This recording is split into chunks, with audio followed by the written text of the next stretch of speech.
अपने आत्मा को घना जोर देना पड़ेगा। अपने ये एक एक सांस की कीमत बहुत जबरदस्त है मनुष्य जीवन की, लेकिन हम ज्ञान ना होने से बच्चों की तरह खिलौनों से खेल कर इस जीवन को नष्ट कर चले जाते हैं।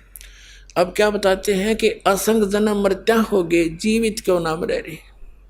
जीवित मरना है, इच्छाओं से वापस हटना। जैसे दास बतावे ऐसे वचन पर डटना है अपने, फिर अपने आप इच्छाएं कम हो जाएंगी। जैसे मन चाहता कोठी बना लो, उसने भी बना ली। मन चाहता डीजे बजा लो, पड़ोसी भी बजावे। नहीं, ये भी जीवित मरना है ना भाई, हमारा काम नहीं है, हम नहीं करेंगे। फिर जीवित मरना है जैसे कोई व्यक्ति, जैसे आपको उदाहरण दिए 5 लाख के एग्रीमेंट के चक्कर में भगवान भक्ति छोड़ के और दौड़ा जा रहा था। ना वो बालक रहे जिसके लिए माया जोड़े था, ना खुद रहा, और भगवान भी ना मिला। तो कहने का भाव ये है, जैसे एक व्यक्ति नाइट सर्विस से जा रहा था, सुबह वापस आना था, अपना मकान बनावा था, तो नाइट सर्विस वाली उस बस की दुर्घटना में वो मृत्यु को प्राप्त हो गया। अब कितनी स्पीड तो जा रहा था, रात में जाकर वापस आऊँगा। अब वो आप पे ना रहा, वो कोठन कौन बनाओगा, क्या करेगा उसको ठेका।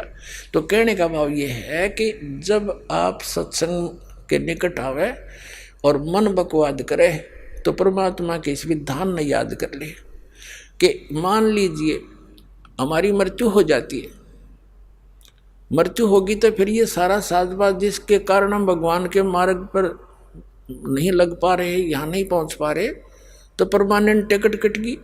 तो नो सोच ले 3 दिन के लिए मैं मर गया और कति छोड़ कर चल पड़ा उस काम में। एक स्थिति ऐसी भी आएगी, लेकिन आएगी धीरे धीरे। तो फिर नो सोच ले 3 दिन के अंदर जो कोई काम बिगड़ेगा, खराब होगा, उसने फिर जाकर ठीक कर लेंगे। और परमानेंट टिकट कट की जब भी, तो वही रह जाएगा यहीं पर। तो इन फार्मूलों को आपने याद रखना पड़ेगा, तब इस मार्ग पर बढ़ सकते हो। नहीं तो काल ने इतना वजन धर रखा है, असंग जन्म हो गए और मृत्यु होते चल छड़ यहाँ से। जीवित तेनों का यू तेरा है, यो तेरा है, मुकदमा करें बैठे रहे 1 फुट जगह पर, हर 1 मिनट में मृत्यु हो जाए, का छड़ ही मेरा है।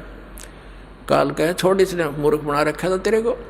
तो परमात्मा कहते हैं ने सोच ले। और विश्वास रखना, जो भगवान की तरफ चलते हैं उनके काम बिगड़ा नहीं करते। ये अपना बिल्कुल हृदय में गांठ लगा लेना। जो भगवान की तरफ ऐसे समर्पित होकर चलते हैं उनके काम बिगड़ा नहीं करते, बना करते हैं। सैकड़ों प्रमाण दिखा दूँ आपने यहाँ हमारे साथ। और हम एक बच्चे को भेजते हैं 14, 15, 16 वर्ष तक फ्री छोड़ देते हैं, बेटा अपना जीवन सफल कर। और इस परमात्मा के लिए क्या हम थोड़ा बहुत भी नहीं कर सकते उत्तम कल्याण के लिए? तो समय भी